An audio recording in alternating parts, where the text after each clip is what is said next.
This to me is one of the happiest hours of the summer. Welcome to Search and Care's Hour with Wild Bird Rehabilitator Annie Mardiney, who's located in Ulster County, New York. I personally met her when we found a hawk down on our property, and my first encounter with Annie, and since then we have her back every summer to see what's going on with wild mountain birds. Thank you for joining us. Just so you know, this session is being recorded, and if you want to ask questions of Annie, we suggest that you put them in the chat. And I'm Robin Stration from Search and Care. Good morning. Here's Annie Mardiney with this very wonderful looking owl. Annie, tell us who you have here this morning. You're muted. You are muted. How's this? There you go. Excellent. Thank you. I didn't do anything. I want everybody to know that earlier when we were on with Annie, she told us she has to cover her keyboard to make sure that nobody poops on her keyboard. So it took a second to do that. Thank you, Annie. Good morning. Yes, and I destroyed a keyboard about 2 weeks ago with a cup of coffee. So everyone's ready, I guess. Yes, we're ready for you, Annie. Thank you. Yeah, and let me know if I get muted again. It's sure. I don't know why. I'll press whatever button I'm told to press. So hello everybody. I'm up in Rosendale, up in Ulster County, and I've been doing wild bird rescue and rehab for about 18 years, maybe longer. Actually, I can't even remember anymore. It's almost 20 years. I also have permits to possess. So I have a team of unreleasable raptors, owls, hawks, and falcons that I bring to schools and senior homes and summer camps and that sort of thing to do live programs and educate the public about these amazing birds. This is I have behind me and around me, I think I pulled out about 10 birds. So this is just the first one. This little guy or girl is Eastern screech owl. Let's see. Give them your crabbiest face, buddy. Oh. This is a native bird. Difficult to see, even if you're like an experienced birder. These guys are really hard to find out in the woods because they're pretty small. I mean, this is a big glove I have on. You can see it's like a little stuffed toy size. He or she is a orphaned. Well, okay, not exactly orphaned, but her story is that I got a call a couple months ago from some people, some homeowners in Highland who found this little thing on their grass on the lawn, and they had no idea where it came from or what to do with it. So I drove out there, and the reason I took this bird with me is because we looked up in the biggest tree right there, huge, beautiful oak tree, that it was under with our binoculars, and high above were 2 adults, its parents, and a sibling, but in between were 2 gigantic black snakes. They were like 20 feet up, the black snakes, and the owls were 40 feet up. So we decided we were not going to mess with the black snakes, and that is probably why this little one was on the ground to begin with. In the background there is my peregrine falcon wanting to get out of his crate, so he will have to wait for a minute here. So this screech owl is going to go free probably within the next month or so. It's still about half buzz, but look at its wings. Its wings are growing in beautifully. It can fly just fine. It eats on its own. Right now, it's getting dead mice. Like I buy frozen mice for most of my birds. But before I release him, he's going to be tested with a few live mice. So that's what I'll do probably in a couple of weeks. Well, meanwhile, he's out with the big boys. My other screech owls, kind of learning some manners and learning the language and looking outside at the great big sky wistfully. Right, buddy, wake up. Look, you just have to look at these little ears. Oh. So those are ear tufts. They're not actually ears, but once he's feathered up, those will be feathers, and they'll be more obvious. And just like a cat, they can put them down or raise them up. And I would love to show you guys a real owl ear. Could we do that? This guy is named Smidgen, by the way, just because. How old is he? He's maybe 2.5 months old. Oh. Or maybe we're not going to look at your ears because you don't want me to look at your ears. Trust me, under all of this fluffy fluff, behind their eyes on owls and are 2 holes, they're just holes in their head, and they're covered by feathers eventually. And owls can be released even if one eye is missing or damaged. I can still release the owl as long as it's got one really good eye and its ears are in good shape and everything else, its wings and its little tiny razor blades. They may not look impressive, but you can see I'm wearing gloves because they actually, it's hard to see, but they can actually hurt. They work, those little talons. Right, buddy? He is just the cutest. Oh, well, look. I know people seem to like owls more than anything. I had to show a baby owl. I had a bunch of other barred owl babies, but I released them already. So he's kind of the last one. Hold on, let me put this guy back. He's so cute, Annie. Thank you. All right. So it'll take me a few seconds to transition. We understand. Good. Here you. All right. So I currently also have in rehab. I don't know. Can you see this? Yeah. Oh, yes. Trying to see if it's in focus. I cannot tell. Yes. Yeah, you guys can see it clear. So teeny tiny. This is a teeny tiny little ruby-throated hummingbird. It's not a baby. It's like a teenager, but it's struggling a little bit. Nothing is broken. It's a really messy eater. So the feathers are kind of a mess. So about once a day, I give it a little rinse. How was it brought to you? It was found at someone was having a barbecue and there are people all over the place. And this little thing was on the grass where the ATVs were circling. So it obviously got spooked out of its nest, just probably nearby, but it's not it's too young. It can't be. It's not a flyer yet. So. Oh, it's beautiful. And I have another adult. It's so hard to. Yeah, we could see it. We could see it. That little tush. Okay, I mean, look at how cute. So ruby-throateds are the most common in our part of the country, correct? They are, and they're really the only ones that migrate up here. This side of the Mississippi River, and then especially up into the Northeast. But every once in a while, a storm from out west will throw other species over here from the West Coast, or especially if it's migration time. Actually, a lot of birds that don't usually come here suddenly show up, in the middle of your lawn or on your deck or something, and people get very excited about what we call rarities. These birds that are not rare like in California, but rare here, and especially hummingbirds. It's a thing. Hummingbird. There's Facebook pages specifically for hummingbirds and purple martins and raptors, and there's if you want to get into birds, that's a good way to learn about lots of different species across the country and their fan clubs. Okay, this one.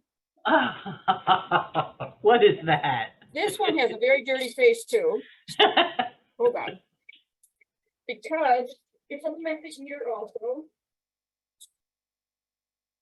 This is another one of the little birds I'm taking care of right now. It's a brown-headed cowbird. Wow. And this is, I'm not sure the camera, and that's why we're a mess, because I didn't aim right. There we go.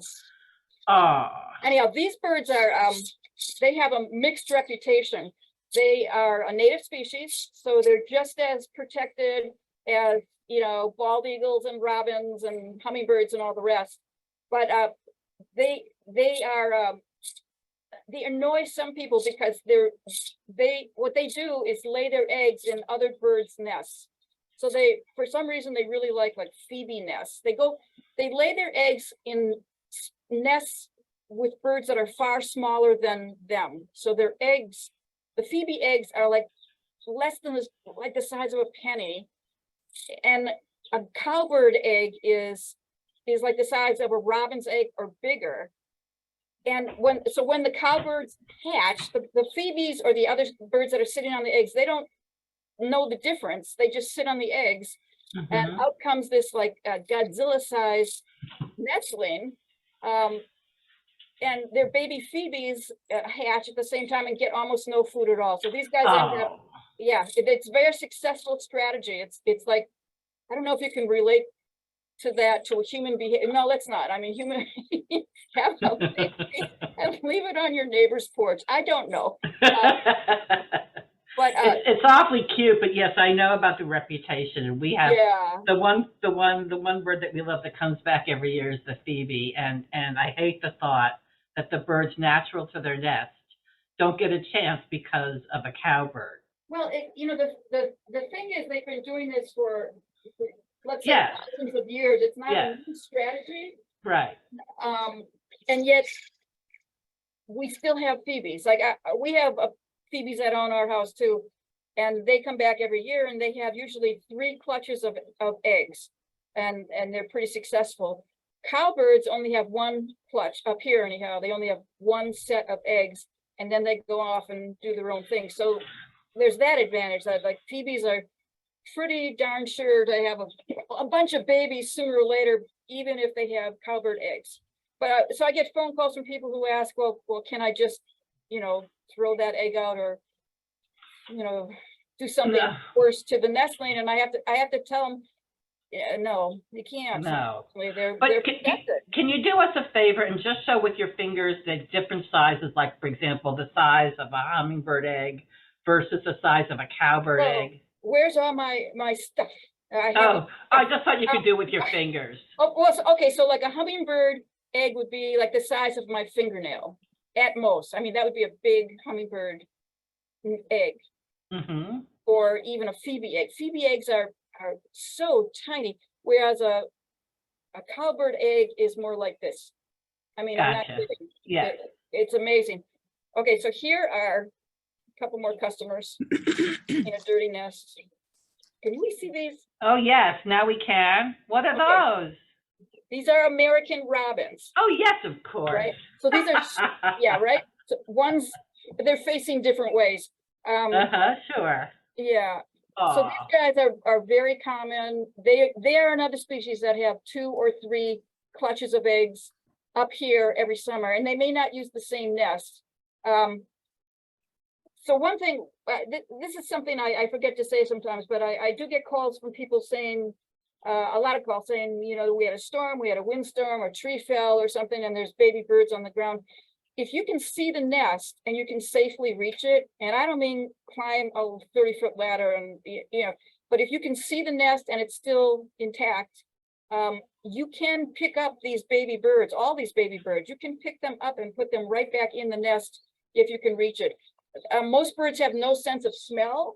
They're not like mammals. Like there is this wide belief that if you touch a baby squirrel or a bunny or something, that the parents will reject them, and that's a possibility. But with most almost all birds, except for vultures, and I don't recommend you touch vultures anyhow, because they tend to, even the babies will upchuck on you. Did you guys know that? It's like, no. It's one of their strategies to get danger to go away, is to just like vultures have a really good sense of smell, and they do stuff like that that's irritating. Wow. But all these other birds, you can pick them up and put them back in the nest. The only thing I would say about besides being safe is if the baby bird is injured, if you can see that there's a spot of blood, or it's a wing is hanging the wrong way or something, then you'd want to get it to a rehabber if you can. But leaving baby birds on the ground that are too young to fly means pretty much that they're going to be somebody's meal that night. Even if the parents are going down to feed them on the ground, nighttime, a cat or a coyote or a fox or something is probably going to take them. All right, there. Look, so this, see, They're this is really so clear to cute. me, like this, That's very clear. That's perfect. They're that I very have to, cute. you'd think I'd know how to do that now. A pair of robins. So while you get the next bird, I just want to shout out to Charlene Poland, who's I know is watching. I know that she sent you some hand knitted or crocheted Yeah, nests for your birds. She is an amazing knitter, crocheter. At holiday time, she makes hats for our clients. So thank you, Charlene, for joining us today and for your generosity. absolutely. And I have maybe 24 different sizes of those knitted. I don't know if they're knitted or crocheted. I can't tell the difference. But I definitely use them. And, Great. and I think I'm so thankful they're washable. Thank you for that. Oh my goodness. Okay, so I want to show you some of my actual education birds here too. Yay. Take me a second here. No problem. Are there any questions that I should be? There's no questions yet, but I have one for you while you're doing that. Okay. I know that in some cases you have to take some of these birds to the vet. Where is the closest vet that specializes in birds, that is able to help birds? Because not all vets can. Well, it's actually any vet who wants to can help wildlife rehabbers. Mm-hmm. You know, it's not just birds there's a lot of wildlife rehabbers that work with small mammals, for example. And it's a real, the answer to your question is there's nobody near. I mean, I've spent thousands of dollars over the years on my dogs, going to vets up here in Ulster County, different vets over the years.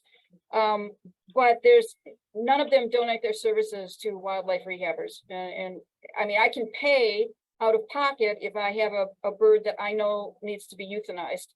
The last time I went to an area vet was many years ago, and it was a goose, a Canada goose that was suffering. It had to be put down. And so I went to my vet at the time and just naively assumed they would donate that service. And no, they did not. As I walked out the door, they handed me a bill for $90. So the vet I go to, which I can't afford, where I get 300 to 400 birds a year, and maybe 35% of them either die on their own or die overnight or need to be euthanized. So there's just no way I can afford to pay even for that. So the vet I go to is down in Orange County, Newburgh Animal Hospital. They donate their services to me and a few other wildlife rehabbers. Great. Thank God. But for me, that's a 40-minute drive each way, which is a kind of it's a haul. It just depends on how busy I am and what the weather is and all that. And also, only one of their vets is like they kind of appointed her to be the exotics vet, and she loves it. So she doesn't work 24/7 either. So, but I do get them. I'm very thankful that they donate x-rays, medications, surgery, euthanasia. Really, I only bring them large birds, raptors and crows and ravens and herons and that sort of thing. Little birds, I don't bring to the vet, but I have medications that are pain meds or anti-inflammatories or antibiotics, and that sort of thing, and other medications that I can use for the small birds. It's one of those elements in my little world that if that ever changes, if that veterinary hospital ever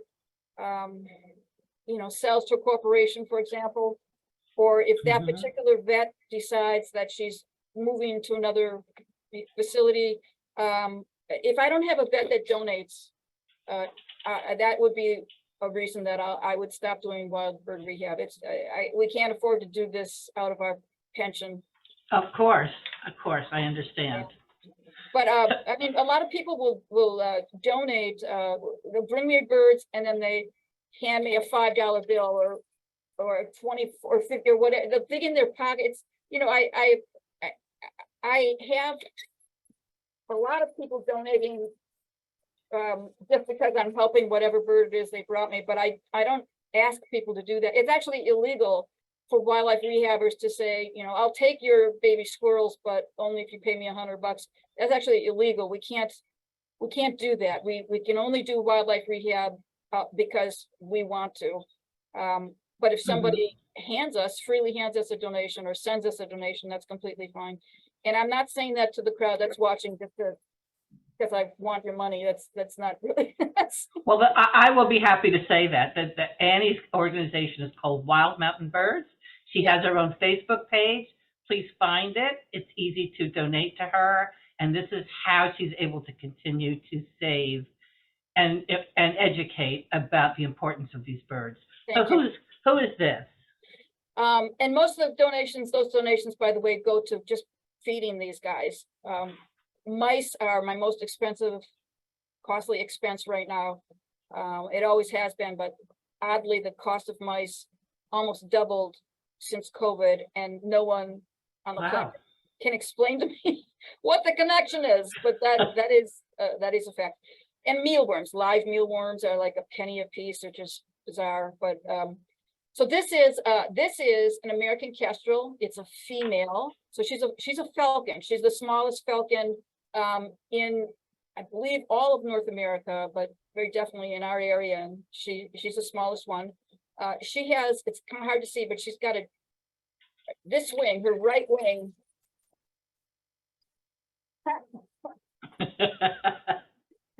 Her right wing was damaged about 6-7 years ago when she was learning to fly. She was a fledgling, and she hit, something spooked her and she hit a building. She hurt her wrist, that's her wrist. And so when she opens her wings, she's very loud and she has an opinion, but it's a little hard to see. But this wing, the one she's fighting right here, that wing doesn't open all the way, so she can't fly. Right? She's too much. Really she knows her name. Her name is Tara. She's like, Tara? Tara. I'm walking over with a mouse. Her coloring is beautiful. Isn't she pretty? Yeah, she's really beautiful. And it almost looks like the sides of her look like their eyes. You know? Like they what? Her markings look like her eyes are on the side of her head. It's so beautiful. Well, look at the back. Oh, look at the dark circles on the back. Did you see? Yeah, those are supposed to look like eyes. That's what I thought. Yeah, they do. So that's one of the little trademarks of a kestrel is because they're little. Any bigger bird who wanted to take them out could probably do that. But that's one of their little tricks is if a bird is looking at them from behind, they might think, hey, Kara. She's like, if somebody's looking at her from behind, like a red-tailed hawk or a peregrine falcon or something, they might think that she already saw them. She's not going to fly, so I'm going to put her back. Sure. She's just beautiful. She's a great education bird. She sits on perches beautifully and quietly. You'll have to trust her on that. And when I'm at like a local farmer's market or some other place where people are walking by with their dog, she will do that like yakety yakety yak, and I call it the dog alert because she if she sees a dog at all, it could be way out of sight. I may not see it yet. When she does that, I know there's a dog coming from whatever direction. She's very good at alerting me about dogs. But hope you all are enjoying this morning so far with Annie and a fabulous array of birds, both educator and nestlings. I always love to see what's new with Annie. This is new. This one's new. Oh. This one, people might recognize. She's never been in front of a computer or an air conditioner, so she might be thinking, what the hey? Ooh. Around. Okay, ooh, so this is a raptor. She is a raptor, which means she's a hunter. This might be a trick question, but so anybody know what this is? What species? Question. Nobody? Anybody? Nobody. No idea. All right, so this is actually a kite, and there's a lot of kinds of kites. She's a Mississippi kite. Look, she's looking cool. at the camera, actually. She's from North Carolina rehabilitator. She's about a year old. And kites are, for those of you who go to Florida or Texas or, the down south, kites are fairly common. The swallowtail kites are kind of the fanciest ones, but they all of them mainly live on insects. So they hunt like, they look like kites when they're flying in the daytime up in the sky. They look like kites weaving back and forth because what they're doing is hunting insects. Sometimes they'll stop and, grab a bigger insect or even a mouse or a small bird off of a branch. But for the most part, they fly more like bats or kites than any other kind of raptor. This Mississippi kites have started to come up the East Coast little by little. In the past maybe 10 years, for those of you who do birding or look on eBird on the computer, you can see rarities, rare birds that are kind of moving up the coast, and this is one of them. So they've been seen as far north as Maine in the last 10 years, and a couple in Pennsylvania. I think there were a couple in the Adirondacks even last year, but there's no signs of nesting yet. But the point is they eat bugs, so they're following the food, and they're following the food because there's more food, more insects up here because the weather is getting warmer. So these are a sign of like evidence, hard evidence that there's climate change happening, climate warming, and they're just moving, they do what they do. They're pretty, I think they're just beautiful birds, and she's a she. I had her DNA tested. I have a male also, and they came up together just before Thanksgiving last fall. The rehabber down there really wanted me to take both of them. They do better. This species does like company. They seem to be pretty smart. I mean, I've never had these before. They seem to recognize me. They definitely recognize me. They chatter to me when I'm out in the yard, and they can see me from their flight building, and they kind of chatter to me to pay attention, or maybe they want more mice, or what I feed them mainly are this might be gross to hear, but pinky mice they're called, like naked little baby mice their bones are soft. I buy those frozen just like I buy mice and quail. Right. I had to come up with something that they would accept as that looked like a big insect, basically. There's no way. I mean, that was a big challenge. Like, how do I feed these guys and keep them healthy? Yeah. In the winter, let's say. Wow. There's not a whole lot of information on what to feed captive kites. So I put their pinky mice are dusted with calcium and vitamin D and avian vitamin mix every single day, right? But I do try giving them like mice once in a while, mealworms. Sometimes they'll eat mealworms. So these guys are very cool. One thing she's missing, you just have to trust me, is her entire tail. Look at that. Yeah, see that. And that's because the reason she was never released is because this shoulder, her right shoulder, had an injury, and the vet down in North Carolina, there's no fix really for a shoulder that's dislocated or torn tendons in birds. There's really no fix. So she cannot fly that well, and she also loses her balance pretty often. She is in a flight building, which is really more like a ramp building, because I have these ramps of 4 to 6 inch wide planks with astroturf. They're like all over the place. It's like going to a bird Disneyland, I guess. Like there's just or a three-dimensional corn maze. I don't know, but she and the other one, they get around fine because they can hop and climb with their feet, and they can fly just enough to like get from perch to perch. How long did you say you've had her? Since the fall? Since I've had her since Thanksgiving, and I know that they're both probably about a year old right now. I was going to say, the way she's so calm with you and it's almost sort of studying you is different than other birds that you've held up today. That's my feeling too. She is she, like I said, she knows who I am. She knows my voice, and once she's on my glove or on a perch, she's another bird that's just a really good exhibit bird. She's just lovely. She looks like she's kind of studying and thinking about stuff. Yeah, right. She looks really smart. I think they are. More and more. Have you given her a name?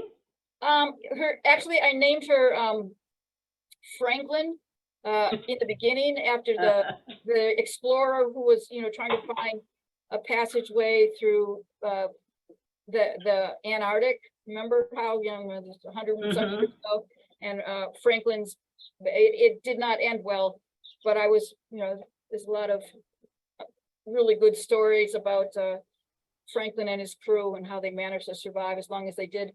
So I thought, here's these birds from who live in South America in the winter, migrate up here, and she migrated. Let's pretend she migrated up here willingly to the north, far north. So anyhow, his name was Franklin until the DNA came back and said it's a she. So not.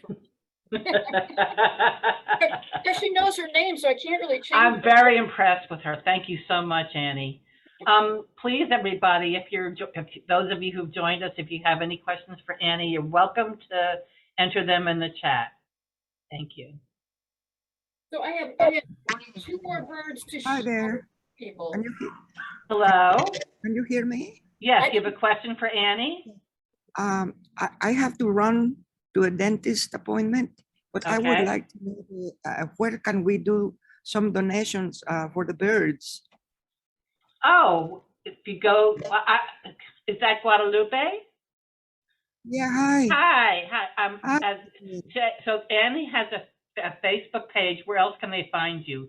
What is you have a website, Annie? I do have a website, and it's under also Wild Mountain Birds. There's a PayPal link there. Okay.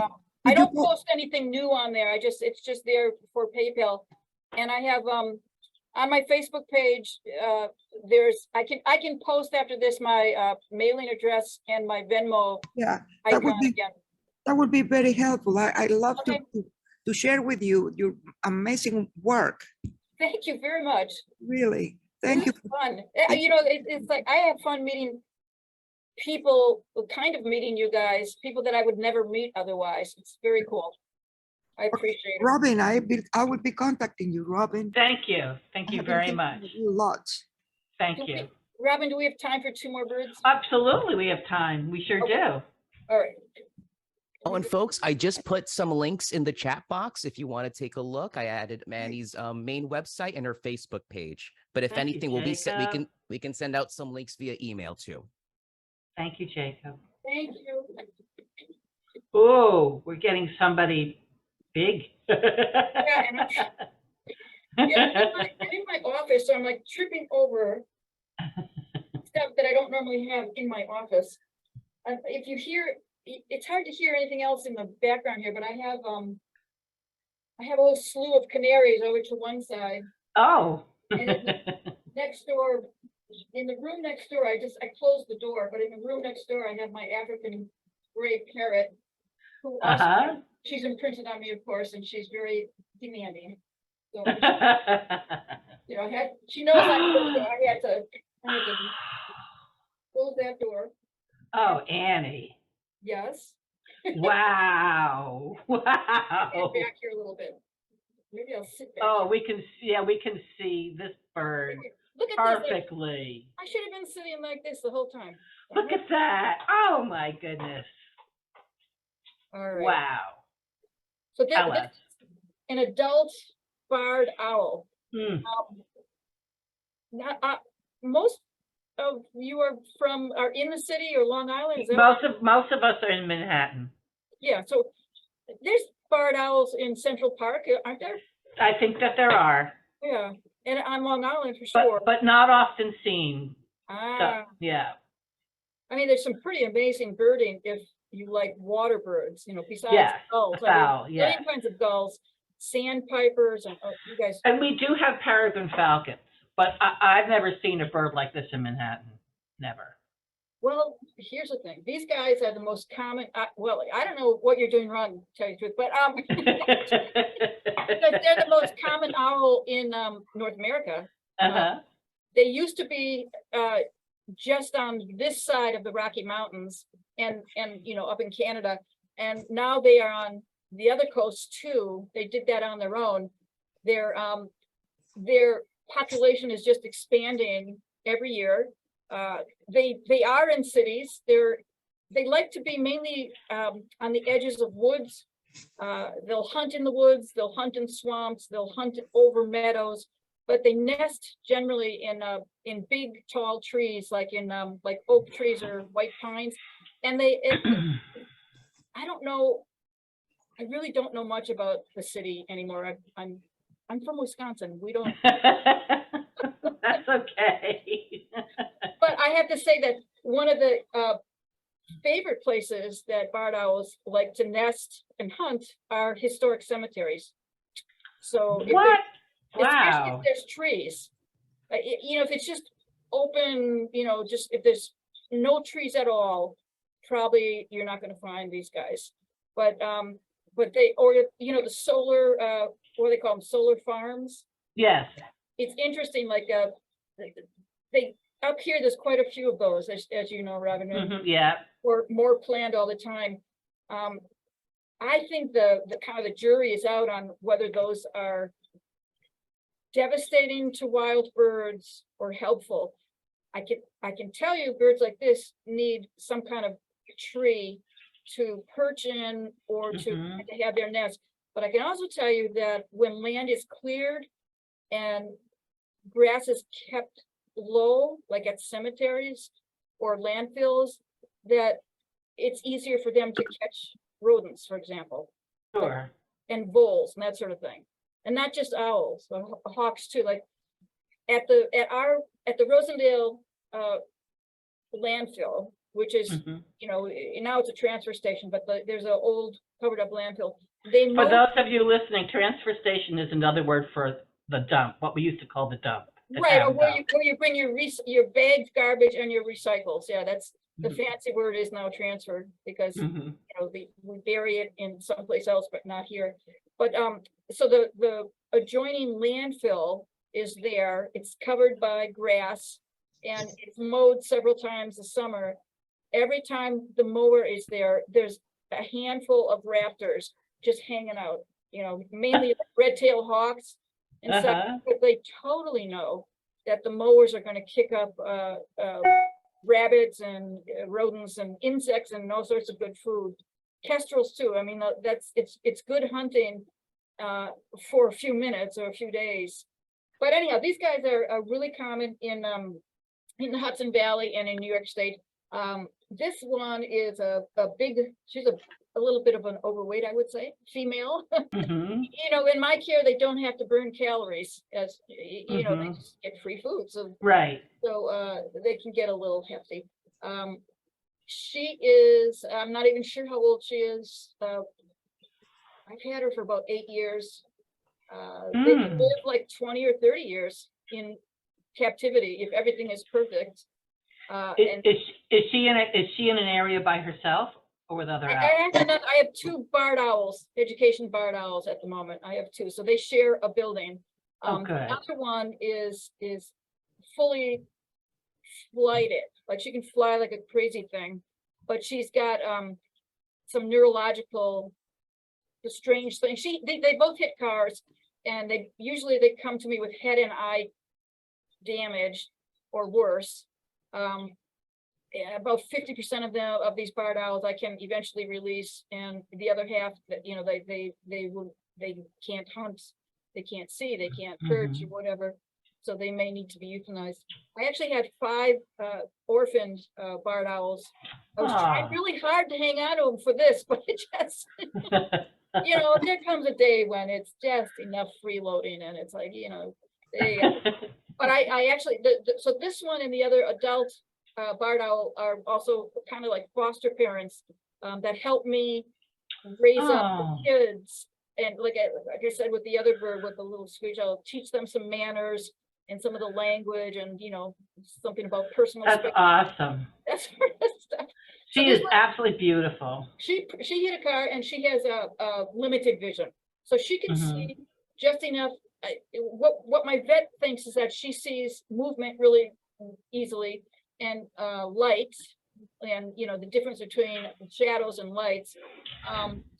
In their building, I don't change the furniture around, other than cleaning, Mhm. you know, changing the astroturf, or the litter on the ground. I put their food, their mice, in the exact same place. It's like a 2-foot 2x2 table in the middle. So the other owl that has some, you know, brain issues, and this one who has some sight issues, they eat well no matter, and they can, and it's quite big. This what was interesting this year, this never happened before, but what's interesting is that there's a wild pair of barred owls. We always have barred owls out in our woods, but they don't usually nest like right here, and I don't release any birds on my property. I try to bring them back to where they were found, or to a really good habitat for them, away from cars, away Mhm. from people. You know, for songbirds, like I will never release songbirds where, if I know there's cats, outdoor cats, I will never do that. Mhm. And cemeteries again are a great place for it. Never, I would never have known that till today. Historic cemeteries, not like brand new. So Only historic. well, because you know, they're Right. quieter. They're just put quieter, and the trees are older, Yeah. bigger. Sure. And usually the songbirds are more plentiful, and you know, fewer invasive. Usually there's no cats, you know. Anyhow, this summer, a new wild pair of barred owls had their nest basically within the sight of my bedroom window, and they had one owlet, they're called, one baby owl, and who's now grown up. But all summer until even this morning, they are so territorial. They are very upset that my 2 barred owls live here. They can hear and see each other through their window, which is it's not glass, it's a small gauge wire mesh wall, which keeps, you know, these guys safe, but they can see and hear everything. There have been mornings where I go out, many mornings where I go out at dawn, and the wild ones are on the roof of their building. They're literally clinging to the side of their building, like with these towns, you know, facing off with my owls. Wow. And Wow. they can't touch each other. It's just this. It's kind of like 2 gangs, like, you know, really. and these owls will hunt day and night when they have kids to feed. So all summer, the 2 adults will be swooping, you know, like dive bombing me. Like really? You really? So I've been trained to look on the roads upstate for like I don't know, is there a word for owl vomit, like what you see on the ground with the little pieces of bone and stuff that they regurgitate? It's called a cast or a pellet. A What pellet. you want to do is you go under pine trees Yes. and look under there. And also, if you see a lot of big poop, like white poop, Oh, it's poop. It's not vomit. It's poop. then Got you it. know. But the white poop means that that's a favorite perch. Yes.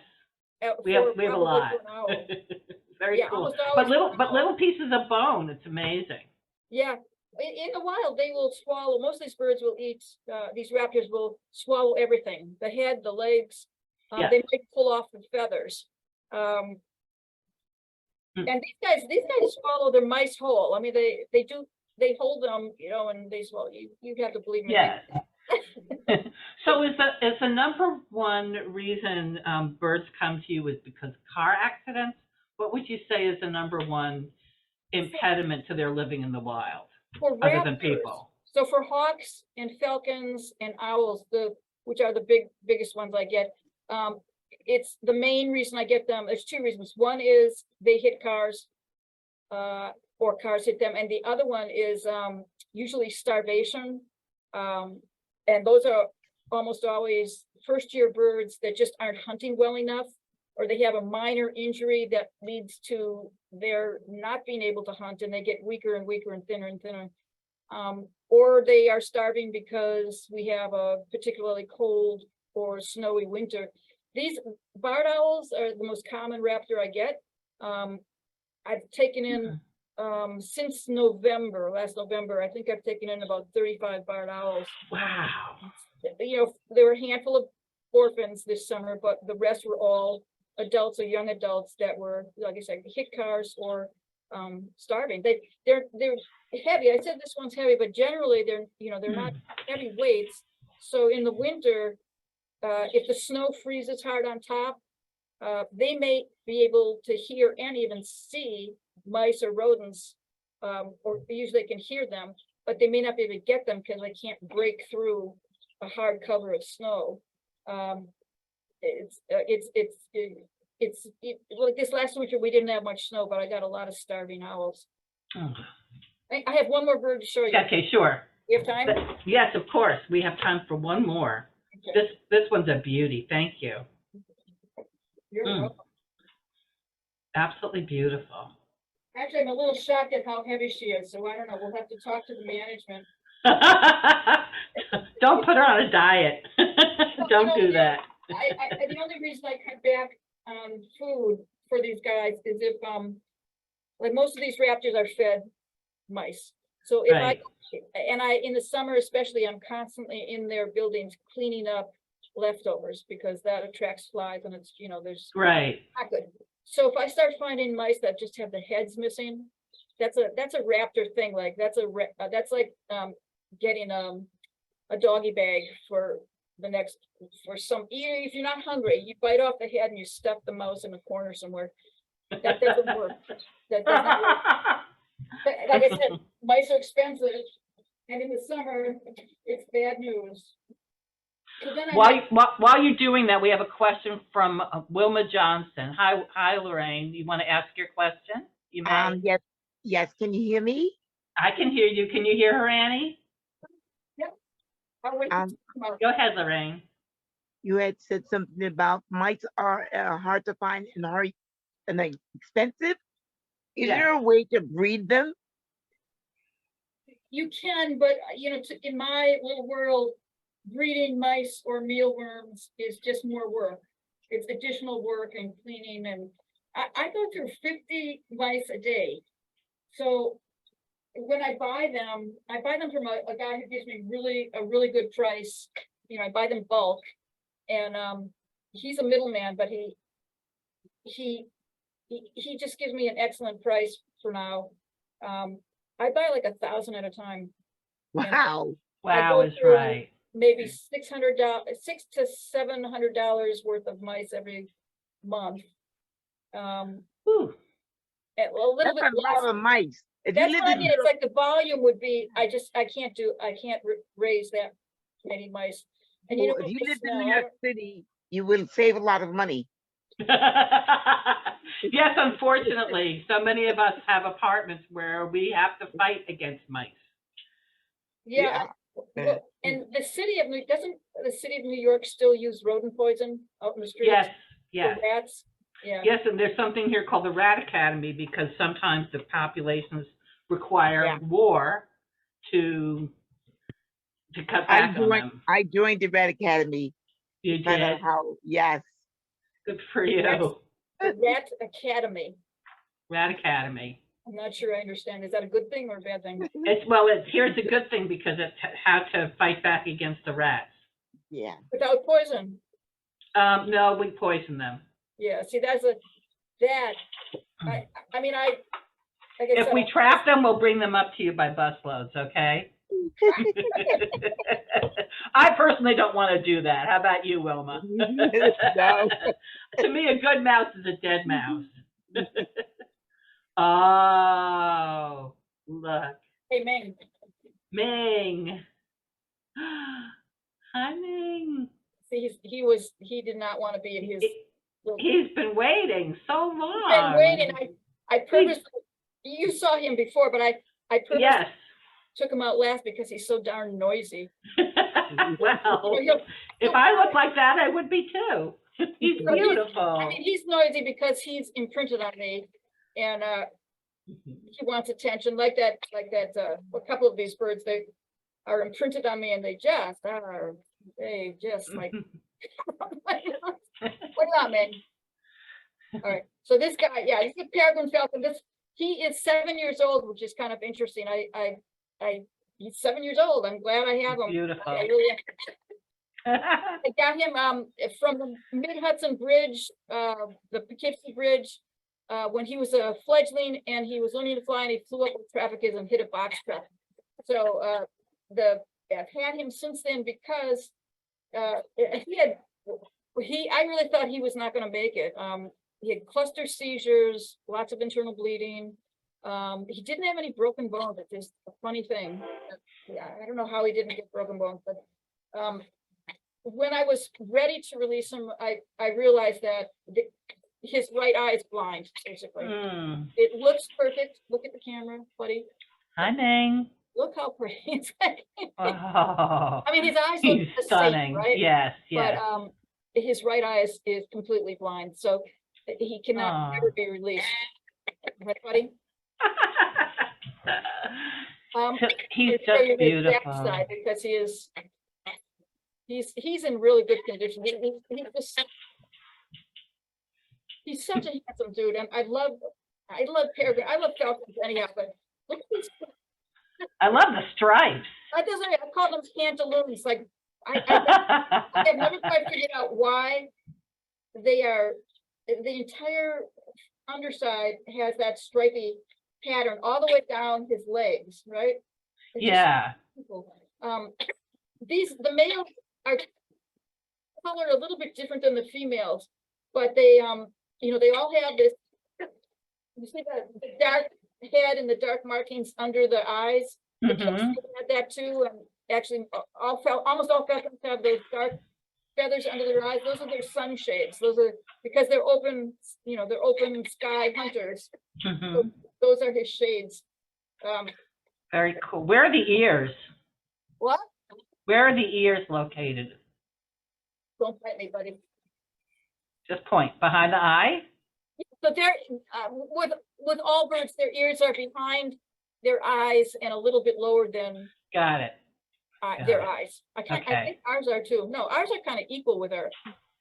No. Yeah. There are some owls where one ear is higher than the other.